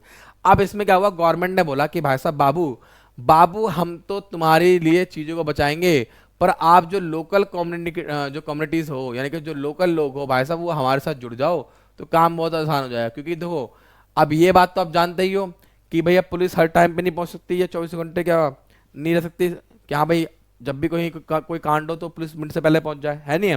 तो लोकल कम्युनिटी के साथ मिलकर उन्होंने इसको स्टार्टअप करा, और उन्होंने क्या काम करा, इसको ऑफिशियली अनाउंस भी कर दिया बकायदा। 1988 के अंदर जो उड़ीसा की जो स्टेट थी उन्होंने रेजोल्यूशन भी पास कर दिया कि हम गवर्नमेंट के साथ है, गवर्नमेंट हमारे साथ है, अगर बदतमीजी करोगे, लोगों को जानवरों को मारोगे, पेड़ों को काटोगे तो हम तुम्हें नहीं छोड़ेंगे। JFM जो डिपेंड करता है वो लोकल विलेज से, ये लोकल इंस्टीट्यूशन में क्या डिपेंड करता है, और जिसके अंदर सारी एक्टिविटी जो होती हैं वो लोकल लोगों के कहने पे करी जाती है, ना कि सेंट्रल गवर्नमेंट के द्वारा, क्योंकि लोकल लोगों को मालूम होता है कहाँ पर क्या सीन चल रहा है। ठीक है, मजा आ रहा नहीं आ रहा? मजा आना चाहिए, बस ध्यान रखना, मजा आएगा तभी सजा मिलेगा, सजा नहीं मिलेगा नंबर मिलेगा यार। In return the members of these communities are entitled to the intermediatory benefits. अच्छा इनको सुनो एक चीज और फिर, जब इन्होंने JFM को लॉन्च करा, ठीक है, तो JFM को लॉन्च करने से सर क्या हुआ, माना कि इन्होंने क्या करा, जंगलों को बचाया सर, इनको ये हक दे दिया गया कि आप बेफिक्र रहो, अगर आपको जंगल से कुछ काम करना तो वहां पे टिम्बर वगैरह के लिए आप यूज कर लेने। हाँ, इनको बोला गया कि benefits like non timber forest produce, हाँ, and share the timber harvest by the क्या सक्सेसफुल प्रोडक्शन। हाँ, अब उन्होंने को बोला गया कि आप एक काम करो, नॉन टिम्बर फॉरेस्ट को बना लगाओ, या नॉन टिम्बर फॉरेस्ट को लगाओ, नॉन टिम्बर फॉरेस्ट को लगाओ, ठीक है, जिससे क्या होगा मेरे बच्चे, आपके लिए ये सहायता मिल जाएगी कि आप लोगों को टिम्बर के लिए उन फॉरेस्ट के ऊपर डिपेंड होने की जरूरत नहीं है, आप अलग से लगा लो और अपना काम कर लो, उनसे अपना पैसा कमाओ। मतलब ये कि जो जंगल में जो पेड़ लगे उन पेड़ों को हटाओ, उन पेड़ों को रहने दो, आप अपने अलग पेड़ उगाओ, इनसे प्रॉफिट कमाओ और पैसा बनाओ। ठीक है ध्यान रखना। चलो जी ना नेक्स्ट। तो लो जी भाई साहब, हमने चैप्टर के बहुत मोटा मोटा ग्लास पढ़ लिया, सब कुछ पढ़ लिया, चिपको आंदोलन पढ़ा, बीच बचाओ आंदोलन पढ़ा, इनके स्टेट याद रखना, कहाँ पर हुआ था, कब हुआ था, ठीक है, और इसका मूवमेंट का लीडर कौन था, ये भी ध्यान रखना। चलिए आप कुछ क्वेश्चंस को भी थोड़ा देख लेते हैं, ताकि महाकाल के नाम पे हम लोग लाइक शेयर ठोकेंगे, जी दबा के लाइक शेयर ठोको महाकाल के नाम पे दबा के। चलो जी, कहता list the 6 factor which have lead to the decline in the Indian biodiversity. वो 6 कारण बताइए जिसकी वजह से इंडिया की जो बायोडाइवर्सिटी है वो लगातार गिरती जा रही है। अबे भाई साहब शुरू में तो पढ़ाई था यार, तुमने 6 कारण याद करो, कौन कौन से थे, याद करो भाई साहब। सर गुरुजी आपने बताया था हमें हैबिटेट डिस्ट्रक्शन, आपने बताया था हमें गुरुजी ओवर एक्सप्लोटेशन, आपने हमें बताया था इन्वायरमेंटल पोल्यूशन, याद आया, आपने बताया था फॉरेस्ट फायर, आपने बताया था हंटिंग पॉचिंग, आपने बताया था पॉइजनिंग। ये सारे के सारे कारण जो हैं बायोडाइवर्सिटी के डिक्लाइनिंग के लिए जिम्मेदार हैं। बोलो हाँ, समझ आया। चलो जी नाउ नेक्स्ट अगला, right 4 most important causes of क्या, इन्वायरमेंटल डिस्ट्रक्शन डिग्रेडेशन। सर वो 4 महत्वपूर्ण कारण बताइए जो इन्वायरमेंटल डिस्ट्रक्शन के लिए डिग्रेडेशन के लिए कारक है। अब है भाई साहब ये हमने बताया था कि फैक्टर तो अलग हो गए, फैक्टर्स के अलावा कुछ 4 चीजें और भी थी, कौन कौन सी सर, अनइक्वल एक्सेस, जी हाँ, किसी के पास तो ज्यादा रिसोर्स है, किसी के पास कम है, कोई तो भरपूर दबा के यूज कर रहा है रिसोर्सेज को, परंतु किसी को तो कुछ मिल भी नहीं पा रहा है। कुछ का कहना ये था सर डिफरेंशियल शेयरिंग और रिस्पॉन्सिबिलिटी, कोई कहता है यार मेरी रिस्पॉन्सिबिलिटी नहीं है, कोई मतलब लगा लो कुछ गरीब लोग हैं बेचारे जो एनजीओ चलाते हैं, वो गरीब समाज, वो गरीब एनजीओ पूरी जिम्मेदारी ले रहा है किसके लिए, इन्वायरमेंट को बचाने के लिए, लेकिन जो अमीर वर्ग है जिसके पास बहुत पैसा है वो जरा सी भी जिम्मेदारी नहीं ले रहा है। ओवर पॉपुलेशन, जी हाँ, पॉपुलेशन ज्यादा हो जाने की वजह से भी क्या हो रहा है मेरे बच्चे, यहाँ पे हमारा क्या हो रहा है, लैंड डिग्रेडेशन हो रहा है, यानी कि बायोडाइवर्सिटी भी इफेक्ट हो रही है। ठीक है चलो जी अगला क्वेश्चन, बड़ा प्यारा क्वेश्चन है, बड़ा बेहतरीन क्वेश्चन है, क्वेश्चन सारे इंपॉर्टेंट है, क्वेश्चन सारे इंपॉर्टेंट है, आपके पेपर में आएंगे और महाकाल के नाम पे आएंगे, ध्यान रखना। कहता है why do we need to conserve our bio, अबे यार हमको हमारी बायोडाइवर्सिटी को बचाने की जरूरत क्यों है, सिंपल है, बहुत सिंपल है, पूछो क्यों भैया, बायोडाइवर्सिटी रहेगी तो ऑब्वियसली बात सर इकोलॉजिकल बैलेंस बना रहेगा, डाइवर्सिटी बनी रहेगी, जो कि हमारी लाइफ हमारी जो लाइफ है उसको सपोर्ट करेगा, अगर हमारी लाइफ सपोर्ट रहेगी तो हमारे बच्चों की लाइफ सपोर्ट रहेगी, तो इसीलिए हमें बायोडाइवर्सिटी को बचाने की जरूरत है ताकि हम लोग भी सर्वाइव कर सके और हमारे आने वाली जो पीढ़ी है वो भी सर्वाइव कर पाए, अदरवाइज क्या होगा, फंबलिंग हो जाएगी, समस्या पैदा हो जाएगी, फिर तुम भी मरोगे हम भी मरेंगे। चलो जी नेक्स्ट क्या कहता है गुरुजी, the destruction of biodiversity is highly correlated with the loss of culture diversity. बिल्कुल सही बात है भाई, जितना हम लोग बायोडाइवर्सिटी का लॉस होता है ना, देखो ये ऑब्वियसली बात है, डिस्ट्रक्शन ऑफ बायोडाइवर्सिटी। जी बायोडाइवर्सिटी का जो डिस्ट्रक्शन है, इनका जो विनाश है इसका, वो हाईली कोरिलेटेड, सबसे ज्यादा जुड़ा हुआ किससे बेटा, लॉस ऑफ कल्चर क्या, डाइवर्सिटी से जुड़ा हुआ है।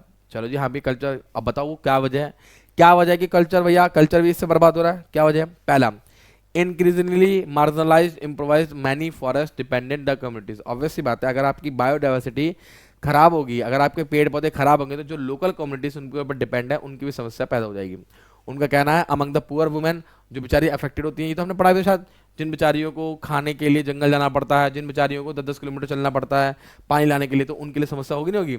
और ऑब्वियस सी बात है सर, उनकी हेल्थ भी क्या होगी, खराब होगी, इससे उनके बच्चों की भी हेल्थ खराब होगी। साथ ही साथ मेरे बच्चे इंडायरेक्ट में अगर देखें तो ये डिग्रेडेशन है। क्यों, अगर डाइवर्सिटी खराब होती है तो कहीं कहीं शायद बाढ़ भी आ जाएगी और कहीं कहीं सूखा भी पड़ जाएगा। तो इसीलिए हमें करना चाहिए, देखना चाहिए। और पॉवर्टी सबसे बड़ा इसका मेजर रोल है। अगर जितना एनवायरमेंटल डिस्ट्रक्शन होगा तो लोगों में गरीबी उतनी ही छाएगी। किसके नाम पे, महाकाल के नाम पे। जी हाँ, महाकाल के नाम पे ठोको ठोको, दबा के ठोको। ठीक है, आगे सुनो। अगला अगला गुरुजी क्या कह रहा है भैया, बहुत सिंपल है, कह रहा है list various provision made by the. अबे ये तो बड़ा सिंपल है, अभी तो पढ़ गया है यार, क्या तो नहीं पढ़ाया।